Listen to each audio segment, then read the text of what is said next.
We're currently in Linden, Tennessee. We're gonna be here all week at a friend's place. This place is pretty beautiful. What do you guys think so far? Excellent. It's pretty great so far. I mean, we're kind of in the middle of nowhere, but I like it. There's nothing out here. It's so quiet. So again, we're at some friend's place here. Friends that we actually met in Texas last year. So it's been a little over a year ago now. And they bought this land recently and set up this beautiful spot. And we're also here with the folks from Untethered, Cody and Angela. And we're gonna hang out with them this week as well. And I don't know about you guys, but I'm ready for the shenanigans.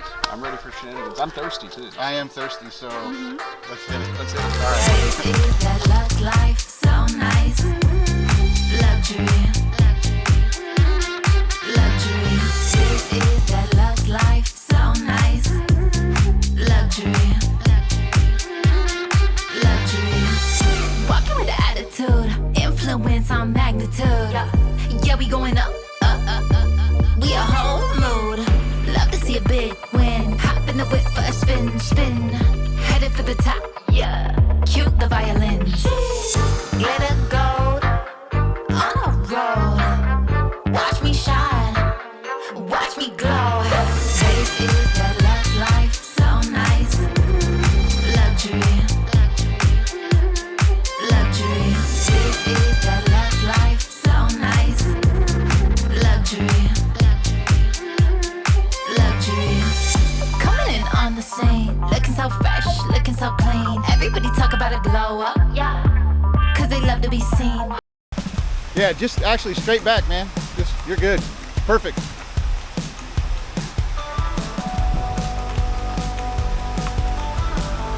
Yeah, that's probably good. They have to hop in the trailer.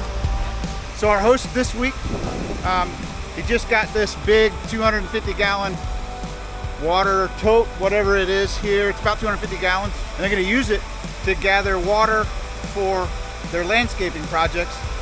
And there's a little spring. This is probably about 30 minutes from their property. And this is where they're gonna get all that water from.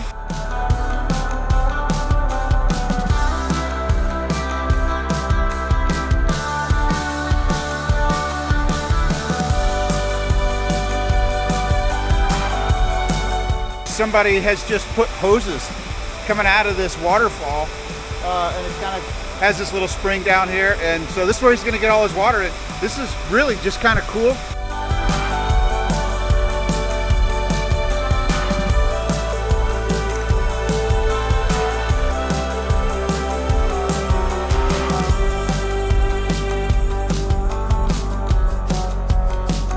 So I just went up there, get some better video for the channel for you guys, but on the way down, man, I slipped and biffed it. It was a trip. So you can see I'm kind of muddy here. These Skechers shoes that I bought for maybe, I don't know, 30 bucks, something like that. 100% waterproof. They've gone in the drink twice and my feet are bone dry, but I took a pretty good fall, scared the out of George. And I really wish I'd have had a camera going on that, but it is what it is. But it's a beautiful place. Across the street over here, I'm gonna flip this camera around.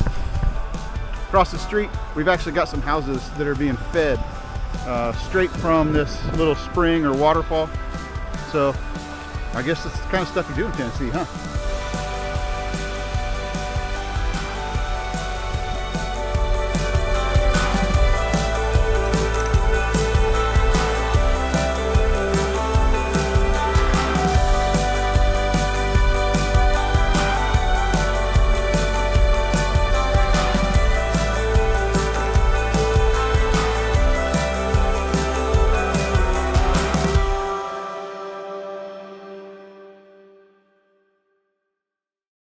What we're doing here today is I've got a couple of these 400 watt rigid panels from EcoFlow, and I'm adding that to the rest of my system. If you've seen the previous videos I got on this, I got a couple of EcoFlow power stations, some extra batteries, and now I'm adding these panels to the mix. So that's what we're doing today. My problem with this is these panels are so big and my roof is curved that there's not enough room up underneath of the solar panel itself. There only leaves like maybe a quarter of an inch. So what I've had to do is buy some extra hardware here and put some spacers on there. And I haven't shown anybody this yet, and I want to make sure that just structurally it's fine. So that's kind of where I need your assistance on this, to just kind of give me kind of what your thoughts are on this. I trust Cody probably with my life, so I will trust him with my solar panels too. Fair enough. I think this is going to work out really great with the curve you've got in it. We have a similar panel on our rig, and we have a curved roof too, so this should give you the proper amount of clearance throughout. And sticking up this high isn't a big deal. These brackets seem to be made really well. Yeah. You're going to get a little flex standing here, but once we put all four down, I think that's going to be fine. Probably what I would recommend doing as we get ready to mount them and you get your plan all stenciled out is maybe we put some Eternabond tape against the roof underneath it. That'll just give it an extra cushion, because these roofs are absolutely paper thin. Yeah. There's nothing to them at all. So a little bit of Eternabond, a lot of lap sealant, and you'll be juiced up and ready to go in no time. And the great thing is, if we do a terrible job, nobody's going to see it. Nobody's going to see it. That's right. It's kind of like my camera on the back, my caulk job on the camera. It just needs to not fly off. That's yeah, if somebody's telling me that it looks like crap, I'm going to be like, why are you on my roof? That's it. So, okay, well, good. That works. Then I think what we'll do is we'll just get these. So I've got one already ready to go up there, hoist them up on the roof and kind of get them set in place, make sure it's going to work. And then I'll let you go back to work and then get set up on the mounting and stuff.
What do you think, man? Got it done today while you're at work? Looks like your day at work was more fun than mine was. It probably was a I lot was stuck more. on the computer all day long. Yeah. But no, this looks good. I'm glad we decided to do the Eternabond underneath the mounting legs. Yep. Just get that little bit of vibration, because these roofs are just, if you haven't seen one, they're as thin or thinner than your awning. I Well, mean, not only that, there's but nothing we to 'em. noticed yesterday just Yeah, there's walking a lot up of flex. here, there's a lot of flex. There's a lot of flex to it. Yeah. But the lap seal looks good, and they're straight, which would have driven me nuts if they weren't. And I know we both looked at it 6 ways from Sunday and even measured it to make sure it was right. If these were even an inch off, I'd be driving down the road going, my solar panels are crooked. Yeah, same thing. Yeah.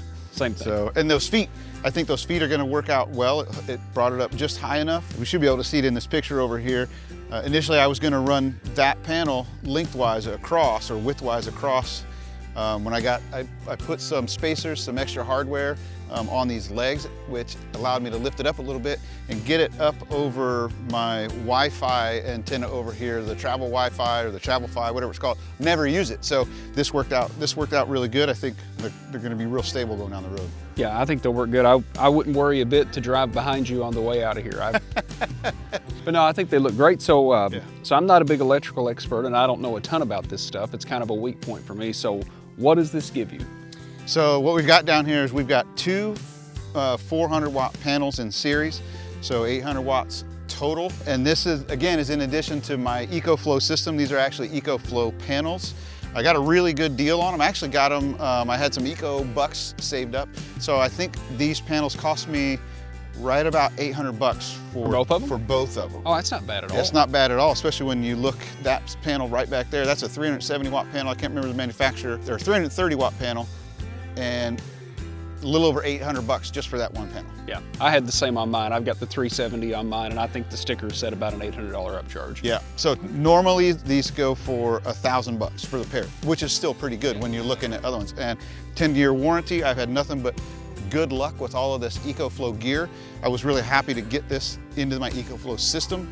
So maybe someday that one will come off and we'll do the same, I don't know. Yeah, and I don't know, I think it looks good. It looks like it's wired in good. Everything's good and secure. You got what you need power-wise. Yep. So I guess I'll call you when I'm ready to put a couple more on mine. Just let me know where you're at and I'll be there. And I appreciate that I didn't bring any tools, guys. I don't know, I left all my tools at home and I knew I was gonna do this job. But yeah, the tools, the Eternabond, and just the company, I guess. Yep. Yeah, so.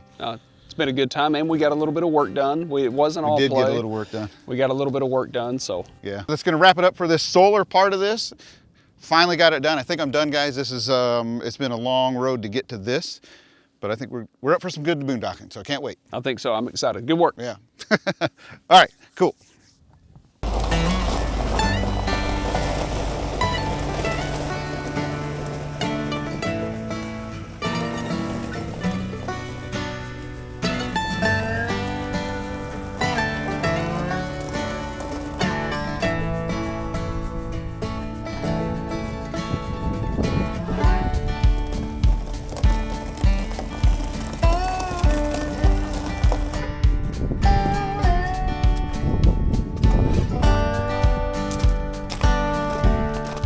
All right, so they beat us. Cody and Angela are going to beat us out of here this morning. They're ready first. You guys are driving, what, 300 miles? About 300 miles today up to Kentucky. All right, good. And I think we're doing about a little less than that, maybe 25 miles shy of that. But man, it's been such a good time here this week. It has been awesome. We're really glad you guys were able to make it. We want to give a quick shout out to those guys. They were our hosts this week. Great host at that. Great hosts. Great hosts with a great site. And hopefully, well, we'll be back at some point. And so hopefully we can all get back here at some point. Hopefully we didn't offend anybody bad enough to not get an invite. No, I don't think that's possible around here. Who knew that Chicago people and Indiana people could give us and show us a great redneck time? It's been fantastic. Well, I don't know about Chicago, but there's plenty of rednecks in Indiana too. So, all right, we'll let you guys get headed out. I don't want to hold you up. And that's going to wrap it up, I think, for our time here. Nice. All right. Yeah. Yes, it has.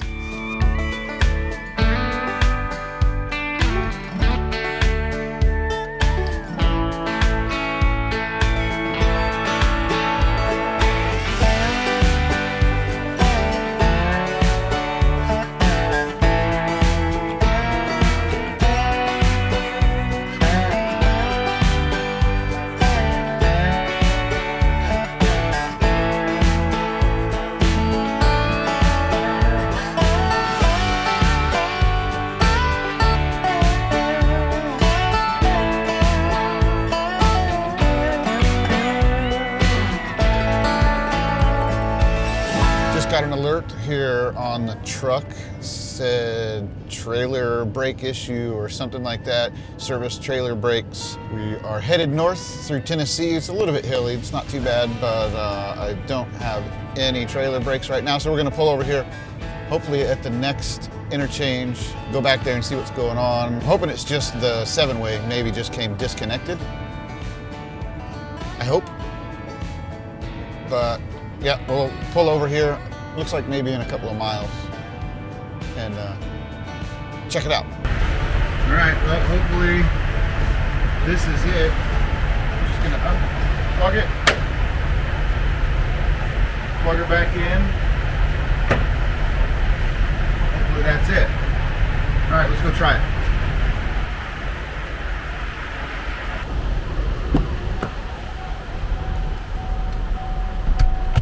So I'm just gonna restart the truck here. There we go, it says trailer brakes are connected. Dismiss, dismiss. Yeah, tailgate's open. And then we'll try the manual braking. There we go. Ooh. We're back. So a while ago that didn't do anything. So, all right. All right, I like it. Problem solved. So Jeremy just happened to notice that when he looked down at his screen. Neither one of us heard the audible tone, I guess, that the truck would have given us to say, hey, you just lost your trailer brakes. So that's just kind of a reminder to kind of keep an eye on your dashboard, your screen, and just be kind of on the lookout for those alerts that may pop up that obviously you're not expecting.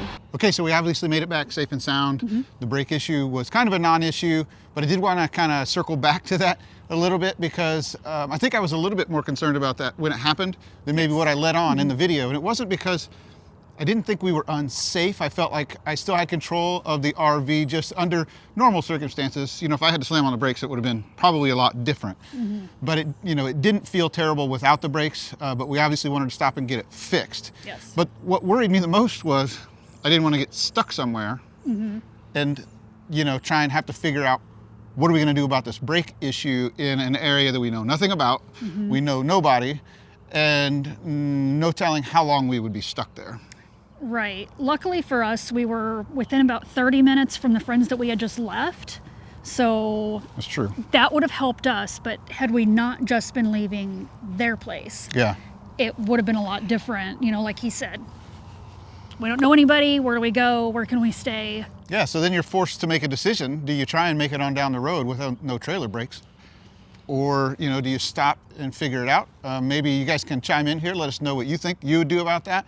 I think I would probably have just aired to be safe, and we probably would have stayed till we figured it out. But luckily that's not what happened. It was just a loose four-way, and I think, like I said, it was a little weird when I hooked it up. I kind of felt a little weird. It didn't feel just right, but I wiggled it, and it seemed like it was in there. So it just popped out going down the road. So anyway, that's over. We made it back. We're all good to go. And I think that's going to wrap it up for this week. We had such a great time with Cody and Angela from Untethered. And then, won't mention their names, but our hosts were great hosts. And if you guys were wondering, they just, you know, they weren't comfortable on screen, so, and that's fine. Totally fine with us. But we did want to give a shout out to them, say thanks. They had a great place to hang out and just chill and relax and have a good time. Yes. And We'll be will back. definitely be going back at some point. So until the next video, happy camping and stay safe out there, guys. Bye.